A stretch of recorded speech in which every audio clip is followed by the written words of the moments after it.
नमस्कार दोस्तों, साहित्य समाधान के मंच से मैं डॉक्टर रीता गौड़ आपका हार्दिक स्वागत करती हूं, अभिनंदन करती हूं। हम रामधारी सिंह दिनकर के जीवन परिचय, उनके कृति परिचय से परिचित होंगे, उनसे संबंधित उन महत्वपूर्ण तथ्यों को जानेंगे जिन पर आधारित प्रश्न परीक्षाओं में पूछे जाते हैं। तो चलिए शुरू करते हैं आज का सत्र।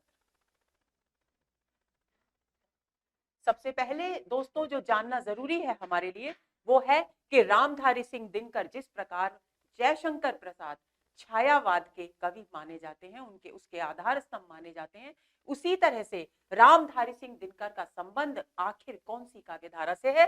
तो आपको याद रखना है कि राष्ट्रीय सांस्कृतिक धारा के कवि माने जाते हैं रामधारी सिंह दिनकर।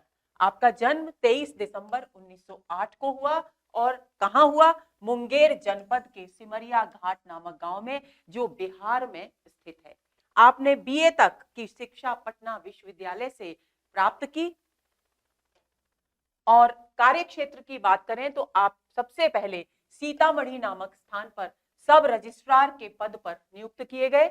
उसके बाद आप संसद सदस्य के रूप में निर्वाचित हुए, यानी राज्यसभा के सदस्य बने और उनका राज्यसभा के सदस्य के रूप में यह कार्यकाल रहा 1952 से 1964 के बीच। आप भागलपुर विश्वविद्यालय के कुलपति भी रहे और ये कार्यकाल आपका 1964 और 65 के दौरान रहा। और सबसे महत्वपूर्ण उपलब्धि रामधारी सिंह दिनकर की है कि वे भारत सरकार के हिंदी सलाहकार के पद पर नियुक्त हुए और ये कार्यकाल उनका 1965 से 1971 के बीच रहा। आपका 24 अप्रैल 1974 को तमिलनाडु के मद्रास नामक शहर में निधन हुआ। ये तो हुआ दोस्तों रामधारी सिंह दिनकर का एक छोटा सा जीवन परिचय। अब बात आती है कि कुछ एक महत्वपूर्ण तथ्य हैं उनके जीवन से जुड़े, उन पर हम एक नजर डाल लें ताकि यदि उन पर आधारित प्रश्न पूछे जाएं तो हम उनके सही जवाब दे सकें। तो सबसे महत्वपूर्ण बात यह है कि दिनकर छायावादोत्तर काल, राष्ट्रीय सांस्कृतिक धारा की काव्य धारा के लिए कुछ विद्वान छायावादोत्तर काल कहकर भी संबोधित करते हैं। तो छायावादोत्तर काल के उन्हीं के शब्दों में स्वयं रामधारी सिंह दिनकर ने लिखा है कि छायावाद की ठीक पीठ पर आए कवियों में से हैं।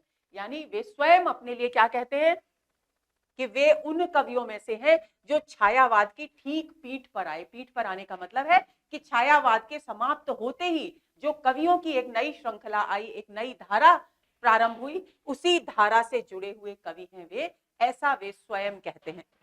दिनकर के काव्य में अब उनके काव्य की खास विशेषता क्या है?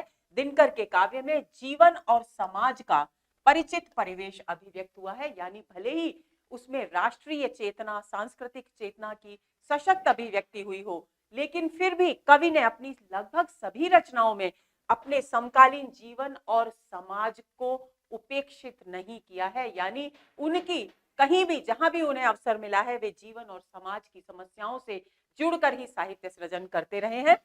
मैथिली शरण गुप्त के बाद आप दूसरे राष्ट्र कवि माने जाते हैं।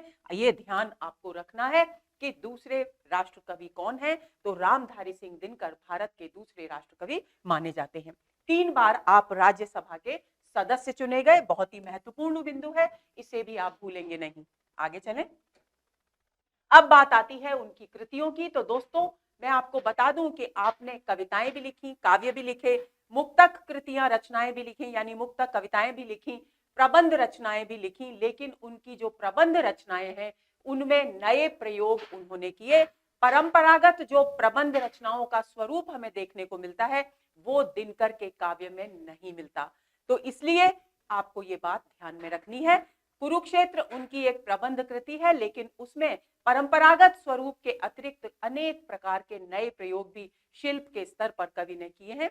तो पहली बात तो ये कि आपने काव्य लिखे, काव्य में मुक्तक और प्रबंध दोनों प्रकार की कृतियां लिखी, आपने गीत भी लिखे।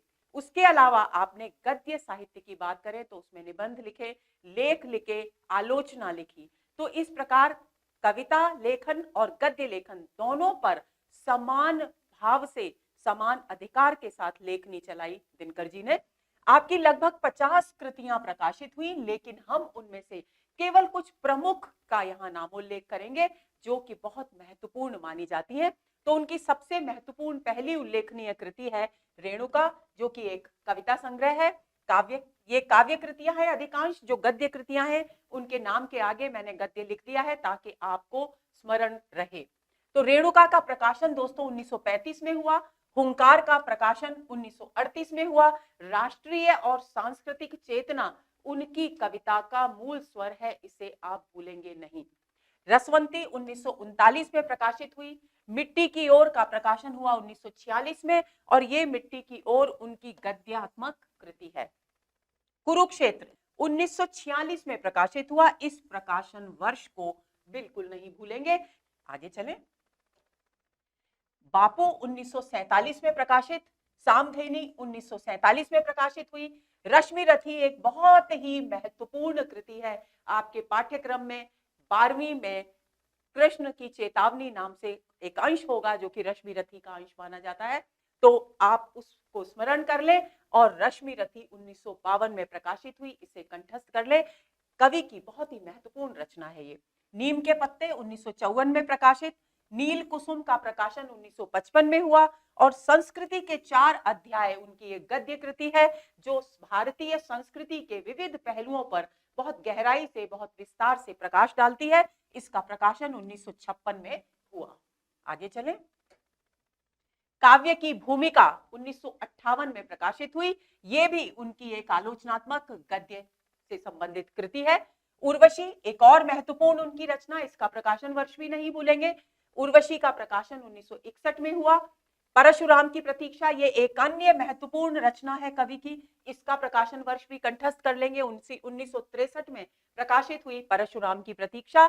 इसके बाद आत्मा की आंखें का प्रकाशन हुआ 1964 में। कोयला और कवित्व का प्रकाशन भी 1964 में ही हुआ। शुद्ध कविता की खोज नाम से उनकी एक और आलोचनात्मक कृति सामने आई, 1966 में प्रकाशित हुई, और यह भी एक गद्यात्मक कृति है। अब बात आती है पुरस्कार और सम्मान की जो समय समय पर कवि रामधारी सिंह दिनकर को मिले। तो सबसे पहली बात जो आपको ध्यान रखनी है, कुरुक्षेत्र पर आपको काशी नागरी प्रचारिणी सभा पुरस्कार से सम्मानित किया गया, और यह पुरस्कार उत्तर प्रदेश सरकार के द्वारा दिया जाता है। यह भी आपको स्मरण रखना है। दूसरा महत्वपूर्ण बिंदु उनके पुरस्कार और सम्मानों में उनकी सबसे महत्वपूर्ण गद्य की जो रचना है दोस्तों, वो है संस्कृति के 4 अध्याय, और इस पर उन्हें 1959 में साहित्य अकादमी पुरस्कार से सम्मानित किया गया। यह भी एक उनकी बहुत ही महत्वपूर्ण उपलब्धि रही। उसके बाद राष्ट्रपति के द्वारा आप 1959 में ही पद्म विभूषण से सम्मानित किए गए। और उर्वशी जो उनकी बहुत ही महत्वपूर्ण काव्य कृति है, उस पर 1972 में आपको ज्ञानपीठ पुरस्कार मिला। तो इन पुरस्कारों और सम्मानों को देखने से हम सहज ही अनुमान लगा सकते हैं दोस्तों कि रामधारी सिंह दिनकर साहित्य जगत में, हिंदी साहित्य जगत में एक ऐसे कवि का नाम है, एक ऐसी शख्सियत का नाम है जिसने अपनी बहुआयामी प्रतिभा से हिंदी साहित्य जगत को नवाजा, सम्मानित किया, संपन्न किया, समृद्ध बनाया। तो दोस्तों ये हुआ हमारा आज का सत्र, और आज के सत्र में हमने राष्ट्रकवि दिनकर, उनके जीवन परिचय से हम रूबरू हुए, उनके कृति परिचय से हम रूबरू हुए। नमस्कार।